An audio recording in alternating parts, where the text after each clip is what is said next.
Hi, my name is Alexa Ortega. I'm Anais Shaw. And I'm Yaniya Ford. And I'm Bianca Suarez. So, hi, Bianca. It's so nice seeing you today. How have you been? I guess I'm okay. I've been thinking about my family getting together for Thanksgiving dinner at my house. And it's chaotic, okay, because everyone just talks loudly over each other. Family is coming in from like all around the country, and I don't know, I guess I'm just not feeling it around this time. Like I'm already stressed. Right. Okay. So, the holidays can be a busy time of the year for a lot of us, and I could definitely see how it might feel chaotic and overwhelming.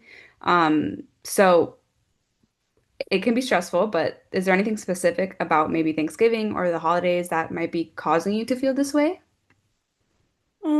So we've talked about how I like my alone time. Hmm. I'm not used to being surrounded by so many people.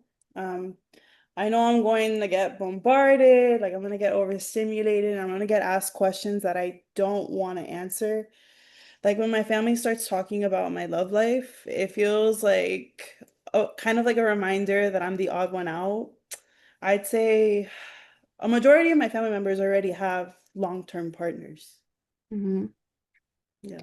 Right. So I hear you. I think the thought of being surrounded by family can be overwhelming within itself, especially when you want to value your like alone time, your me time. But sometimes these gatherings can be, they can be a lot that can be unpredictable. And the anticipation of being put on the spot when it comes to like this personal part of your life, like you said, your love life. I'm sure your family members mean well when they're asking these questions, but it can feel really intrusive. And feeling anxious can make something that's supposed to be enjoyable, like Thanksgiving, the holidays, feel a little bit overwhelming.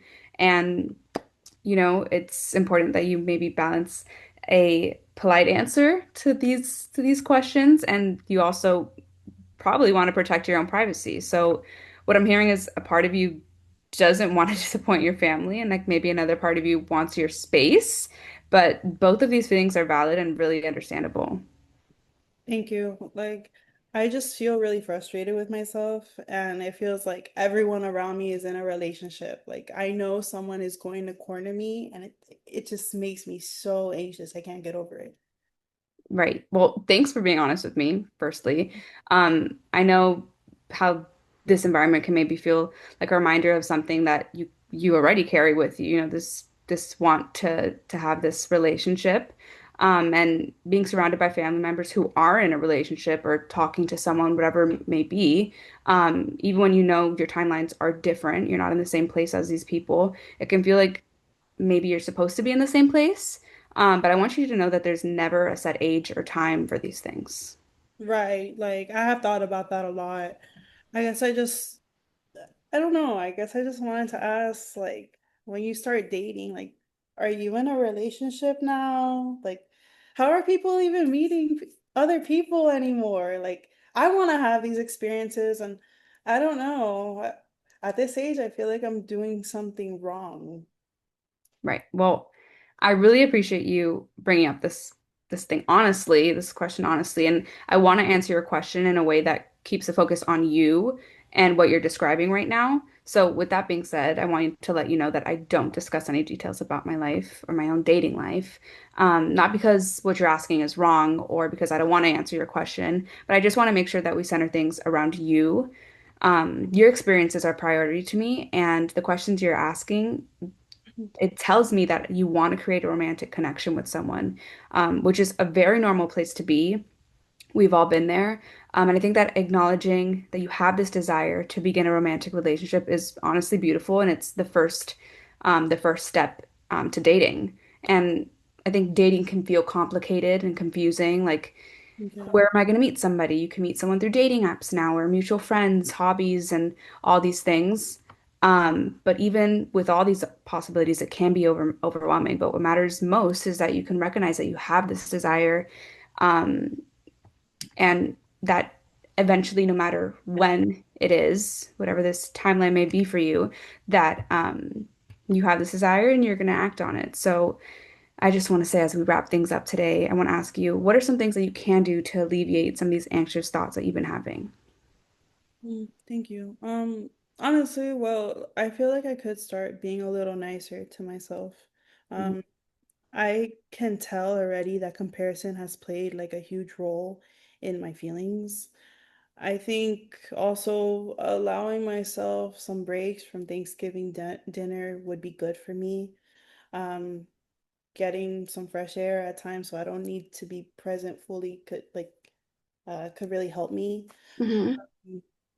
I, I know I don't need to have the perfect answer for my family, which is really important and what I've benefited from having these sessions with you. And I don't know, I just want to keep that in mind. I guess just in general, give myself some grace, give myself my flowers so I can feel a little less anxious. Right. I loved hearing that. I think they're really thoughtful, and I think even coming up with some quick questions, maybe to those questions that you were anxious about, that can help, set up a great, have a great mindset on that day. And we can explore more of these strategies next time. But for now, I want you to do as you said and give yourself grace. And I'm really proud of the insight you brought to our session. So thank you. Thank you. So, Alexa, I really, really enjoyed how your situation was just a very realistic situation. The holidays bring up a lot of mixed emotions for a lot of people, like during this time of year. And that is a very lingering question that comes often with all these intimate family gatherings, personal questions that we're usually not used to answering around any other sort of time of year. Mhm. I really enjoyed how you kept the same warmth towards the client no matter what they were asking, but you were still very assertive. Mhm. You kept yourself in a very neutral tone as well. Um, Not once as a client did I feel judged or that I was, you know, felt like I was being attacked, or I didn't feel weird for asking you about like your love life, but I think you de-escalated the situation and you redirected it in a very positive way. So Thank you. yeah, you're welcome. Thanks. Hmm. I wanted to chime in, Alexa, on just how well you really integrated this role play therapy session. I thought it was like Bianca hit some really good notes on her feedback, stating how I really enjoyed, especially the holiday seasons coming up, and you really role played that well in today's session with Bianca. And you really did de-escalate and was assertive, but like in a warm way where she's not, hopefully, I didn't feel like she felt like she had to be attacked or, felt defensive. She just came to you, with a question because she's feeling lonely, especially during this time of year. A lot of people do. And you really made her feel like, it's not wrong for her to ask that question of like, like where do people meet people? Like, are you dating someone? Like, how are people doing this? Like, which is a Right. normal answer. And the way that you redirected it in a way so that the sessions were solely focused on her was very beautiful and like effortlessly. Thank you. Thanks so much. Yeah. I also want to say, yeah, your tone. I also agree with Bianca and Anais. Your tone was very welcoming, and the way you explained the boundary, she still felt very comfortable with you. She didn't feel like, oh, you were coming at her or anything like that. And for you to ask, oh, I want to ask you what are some things you do to alleviate Mhm. some of her anxious thoughts, and that just shows how comfortable she felt answering that, even though you still set that boundary between, you guys. So, I Mhm. mean, you did a really good job. Thank Yeah, you. that redirection with the coping strategies, that was so good. That was Thank really good. you. Thanks. Hi, Anais. It's really good to see you. Before we get started, I just want to check in and see how things have been going since our last session. Honestly, it's been like really rough. My mom and we just keep on getting into it over and over again. And especially this weekend, oh my God, we got into such a big argument. Oh no. I'm so sorry to hear that. What happened this time? She said I was being too sensitive again, and it's like every single time I express myself to her, she she always does the same thing. She's always like, "Oh, you're too sensitive. You're too sensitive." Well, I know that can be hurtful. You've shared before how dismissive she could be, from the way that she talks to you. So, yeah. Yeah, I feel like she doesn't even like care to let me explain myself or my feelings or even like where I'm coming from. I know that can be a lot. Before we get into it, has anything else came up this week? Yeah, something big and it's been weighing on me a lot. Okay, I'm here to listen whenever you're ready. Like this weekend, I also found out that my mom is having like she's doing therapy, which okay, good for her. Like that woman needs it, but she's doing it from the same clinic as I am, and I had no idea. And then she had like a reminder pop-up notification on her phone, and I saw you on her notification, like your name. I can see how stressful and confused you must have felt. What went through your mind when you found out? That she's talking about me and she's telling you her version of everything that is not true. And I don't even know what that version is because all she does is lie on me. And like, I didn't even know that she was seeing you. So all of those thoughts was racing through my head when I found out she's been seeing you too. I can tell this uncertainty must be overwhelming for you. Is it? Oh my God, it's been terrifying. Like at this point, I know you see my mom, and honestly, it's just been like eating me up like all week. Like, I've been waiting for today to tell you, and I like it took me everything that not to call you because like what has she been even like telling you? I appreciate you opening up to me about this. I can hear the fear behind that question, and I want to make sure I answer that where you can understand. I am to protect your confidentiality, so that means I can't confirm or deny anything said in any of our counseling sessions or her counseling sessions. I know it may see that I'm avoiding your question, but this is all about protecting your privacy as well as your mother's. So I won't be able to give you that information. Like she's my mom, so you can't even tell me not even like one thing, like not even if she mentioned me, like that's my mom. I'm sorry, Anais, but I cannot. The same law that protects her information also fully protects yours. Nothing you say here can be shared with her either. So it's vice versa. So whatever you tell me, I can't tell her, and whatever she tells me, I can't tell you. So I apologize. Hmm. Like, how do I know that she's not telling like a completely different story about me? Like, I'm telling you my version, and I feel like I talk to you a lot about her, and like, I wonder like if she's like, talking to you about me about another different story about like her version. I hear you, Anais. What I can do to help is work through the impact of her behavior, such as her criticism, dismissing your feelings, the pressure she puts on you, those patterns you described. We can explore them together. How do you feel about that? I mean, I don't know how I feel. Like, I feel like, isn't this like a conflict? So Annalise, I will say this, when two family members receive services in the same setting, I must look at whether it creates any risk of confusion or harm. Part of my job is to protect boundaries. What I will do, I will speak to my supervisor about whether adjustments are needed. So So, like, would I have to switch counselors? unless you want to, or unless a supervisor thinks that it is necessary, but it is to protect your well-being. But sometimes change isn't necessary.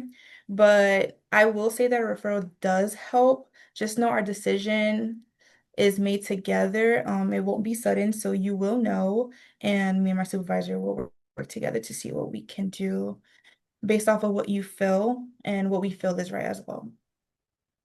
Okay. I guess that makes me feel like a little bit better, but finding about my mom and you seeing like my mom seeing you too, like I just thought that that would, change your perspective of me. I hear you, and just know that. you'll always be heard. I just want you to know that your story is not defined by anyone else, not your mother, not anyone. And my role is to support your work, not your mother's version of it. So, um, whatever your mother is telling me does not reflect on how I see you or anything like that. So, I just want you to know that, yeah. So you wouldn't have to worry about that at all. So what do we do now? Like, how do we go from here? So I would say we will first focus on how this impacted you, such as what you expressed to me about feeling anxiety that your mother is seeing me, the fear that you were feeling through it, and your feelings of being judged. After that, if you want, we can also talk about some boundaries you might set with your mom. I think that would be very helpful. So you just let me know if you want to get into that. And once we finish today, I'll consult with my supervisor to be sure everything about your care stays fully protected at all costs. Okay, yeah, I'd like that. Do you mind if we like role play like this conversation I have with my mom at, the end of today's session? Of course, absolutely. But first, I would say let's start with what this stirred up for you, and we go from there. Okay, sounds good. I think you did so good. The way that you redirected like an uncomfortable situation at hand, especially through mother and daughter, like any parent, child having the same therapist and them finding out this conversation, probably has happened multiple times because of that. And there can be benefits to that type of dual relationship and cons like how the client in this situation, how I made it to be that they were feeling sort of uncomfortable of you having the different perspectives rather than just having like my own perspective. And I think that you integrated, the ethics law on, confidentiality very seamlessly and used, like your verbiage was really easy to follow on how you described and laid it out for me. And you were like really receptive with like the aggression I kind of like the passion of aggression that I was giving you in the role play. So, good job. I appreciate that. Thank you. Yeah, Yaniya, just to bounce back off what Anais said, you know, therapy isn't it's not easy. It's not an easy thing for anybody to do. And it requires a lot of vulnerability. Um, so let alone finding out like a family member has the same therapist as you, especially a family member that you hold very close to your heart. It it's a weird, I can only imagine it's a weird feeling. Just to find out you and your mother are attending the same therapist. And what I do love about your situation is that no matter how much the client was pushing it and pushing it and pushing it, and not that they were trying to like manipulate anything, it's just because it's a crazy feeling. They're going through a bunch of emotions. I think you handled it with grace. I think that you redirected the situation perfectly. You kept a neutral standpoint. Um, Not only that, I think you did good at just calming the client down and just staying present in the moment and helping them dissect what it is that they're feeling and how you guys are going to go about it moving forward. So, good job. You did great. I appreciate that. Thank you.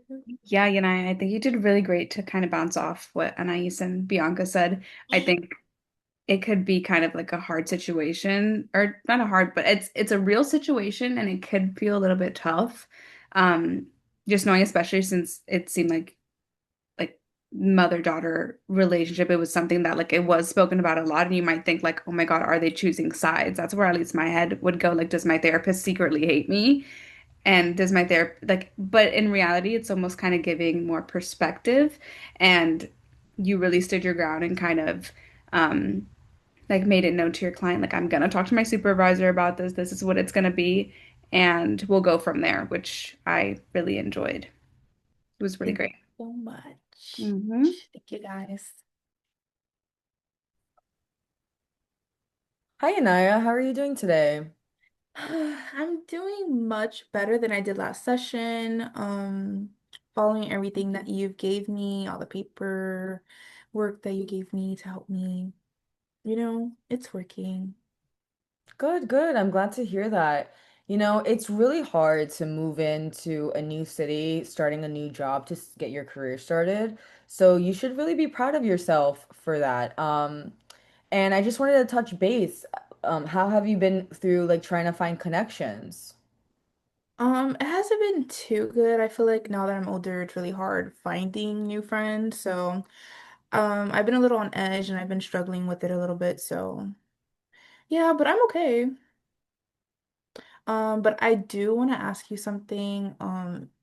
Hopefully you don't take it the wrong way or anything, but I just want to know what's your Instagram handle, because I feel like we should really connect online, like we really should. Okay, I hear you, Yaniya. And, moving into a new city, you'll be able to touch base with, and create a community. It doesn't happen overnight. And, I just also want to state that no question is weird or uncomfortable, or, I want you to be yourself and feel comfortable. This is your safe space. No one ever, like, I'm not going to judge you here. This is judge-free zone. And social media is a big part of our lives now. And I just want to, we should talk about how we handle social media here in therapy together. I do want to state that I do have two Instagrams. I do have one for my personal life and one for my professional career. And sadly, I can't share my personal account because it would cross ethical boundaries. And you know, it dives into dual relationships. Have you ever heard of what a dual relationship is? No, what is that?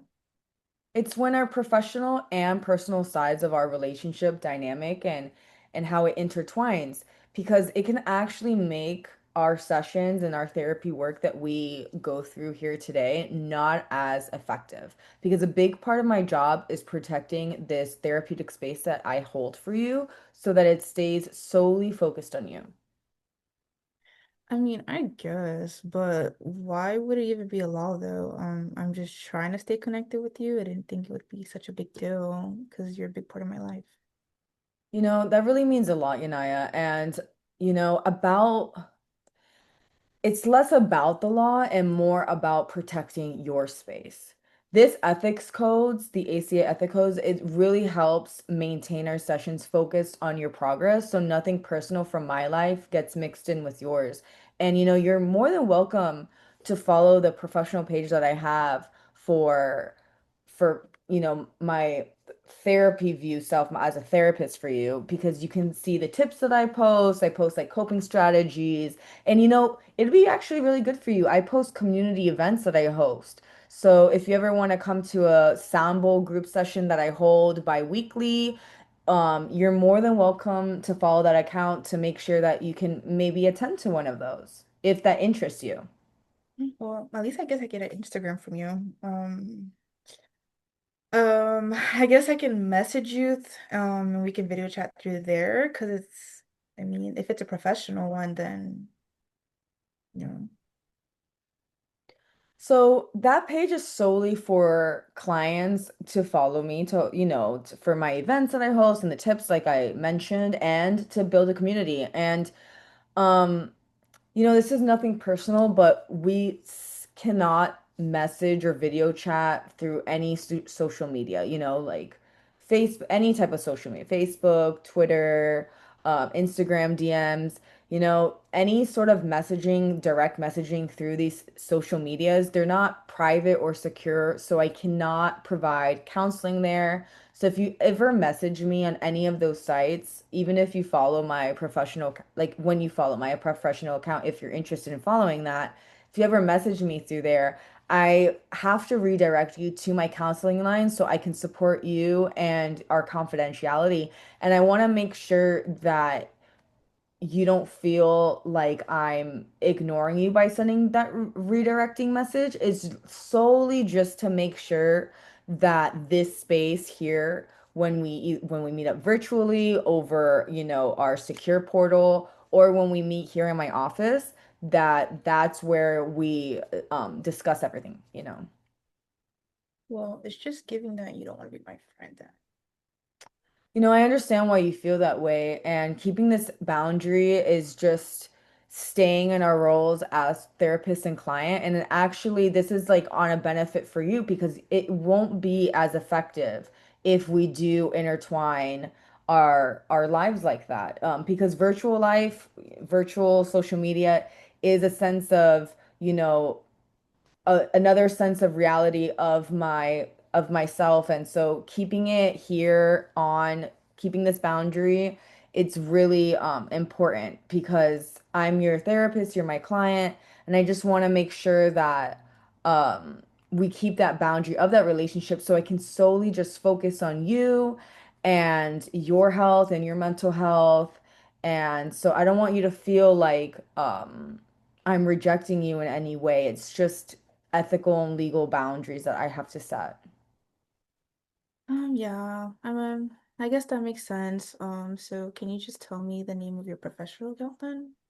Yeah, of course. Before we leave here today, I can give you my business card and you can reach me at that email or number two that's on there if you need to ever schedule something, you know, or if something serious comes up. But for anything else, like feelings that you're working through, we'll stick to our sessions or the secure portal so that we can make sure it stays private and safe.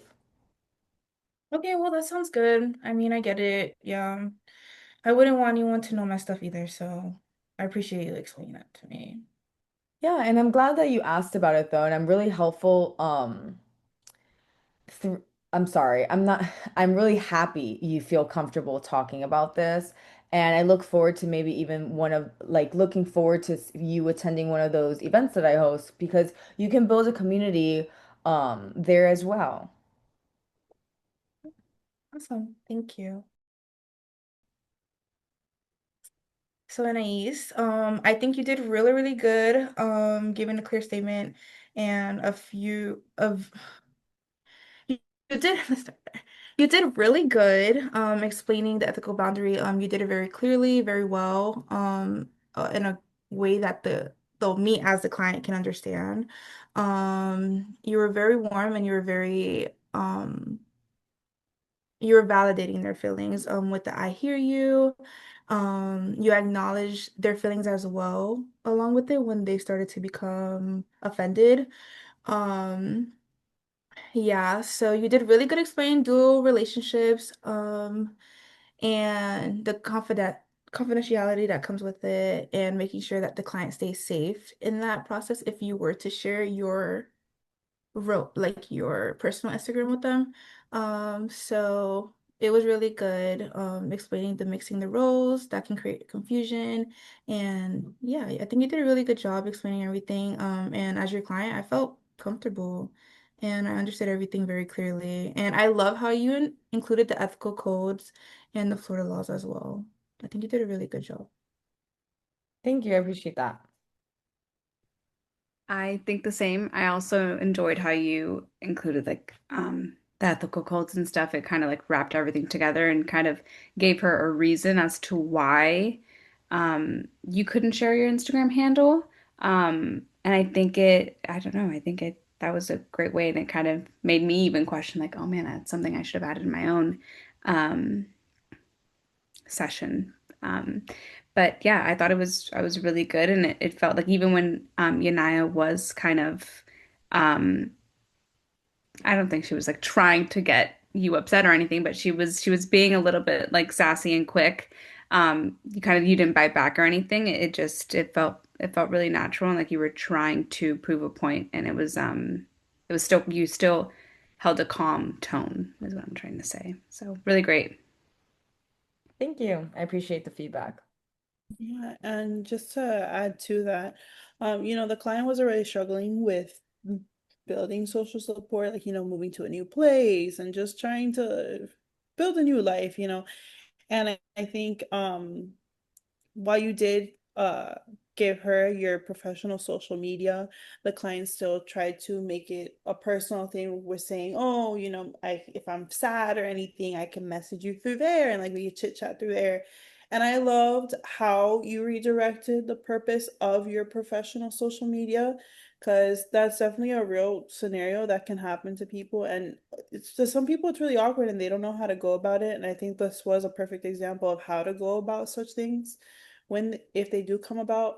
And another thing I really appreciate how you prioritize the client's confidentiality. It's like, hey, I'm not saying you can't message me because I don't care, but I'm doing it for you. It works in your favor that you cannot message me anything personal through social media, like it's not protected. That's another type of thing. So I just loved how you redirected the situation and you still validated what the client was feeling. And overall, again, you just prioritize her confidentiality. So that's really important. That was good. Yeah, you did a really good job. Thank you. Everyone did a good job. Yes. Yeah, we did. Hi, Alexa. How are we doing today? I've been doing good. I guess I've been good since our last session. I've been thinking about something and I'm kind of nervous to ask you, but I wanted to because it's kind of been weighing on me. I just wanted to ask you, when was the first time that you had sex? So that's definitely a personal question, but before I go any further, I just like to understand what exactly is behind that for you. What made you want to ask me that today? Well, I guess I've just been struggling a lot like with my own experiences lately.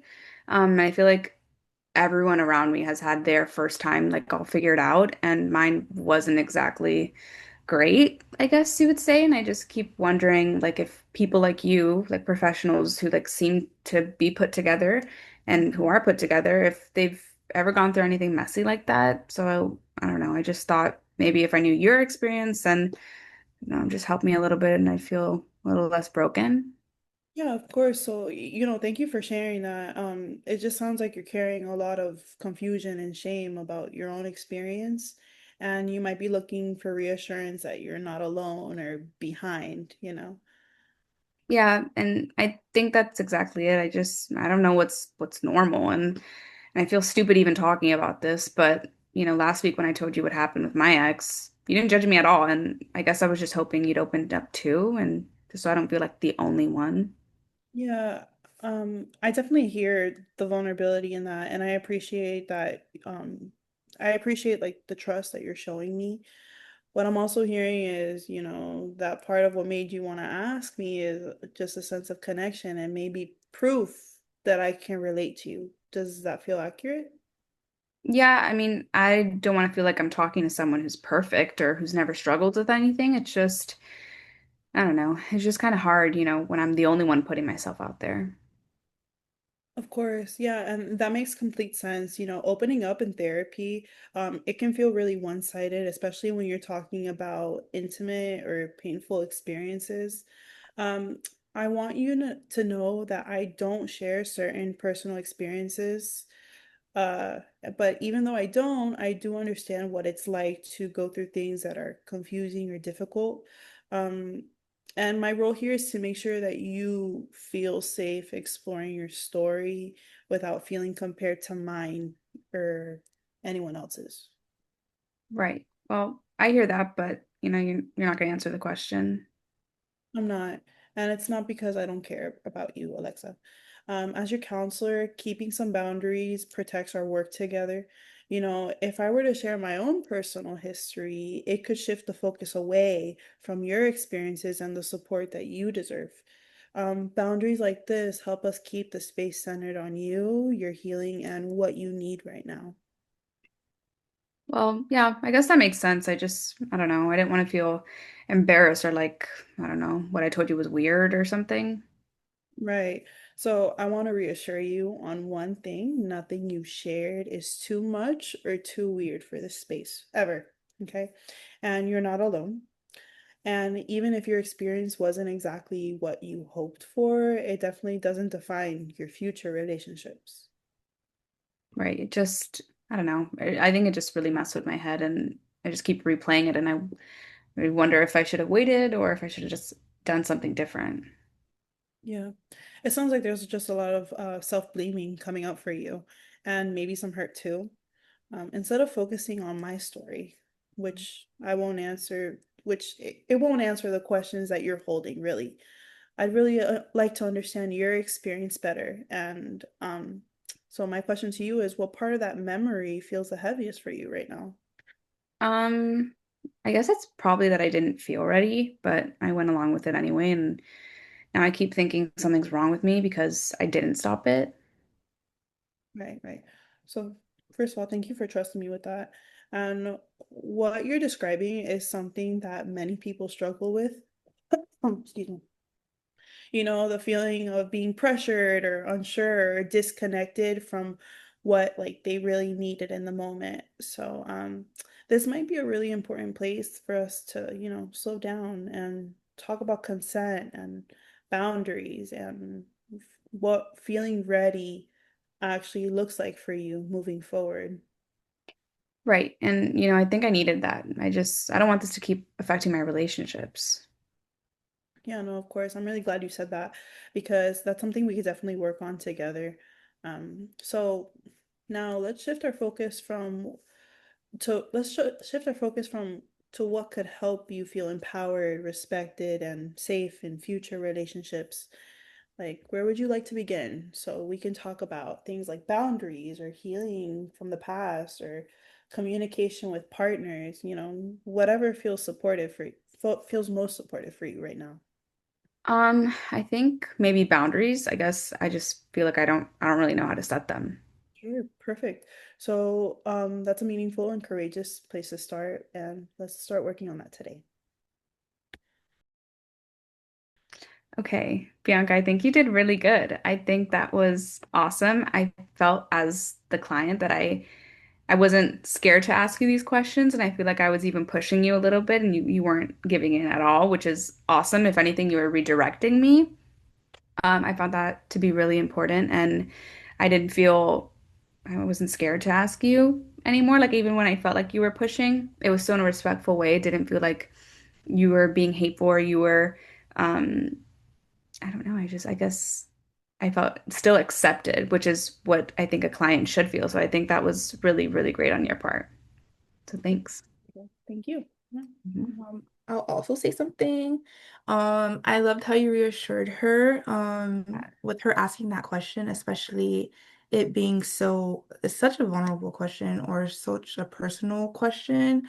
Right. Reminding her that there's nothing wrong with asking that question. And that no matter what like you're making her feel comfortable to ask you anything.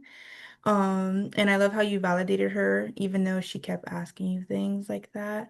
But you explained everything very clearly to her, and I think you made her feel comfortable at the end and validated her on her feeling weird about asking that question at the end after you gave her that information about why you couldn't.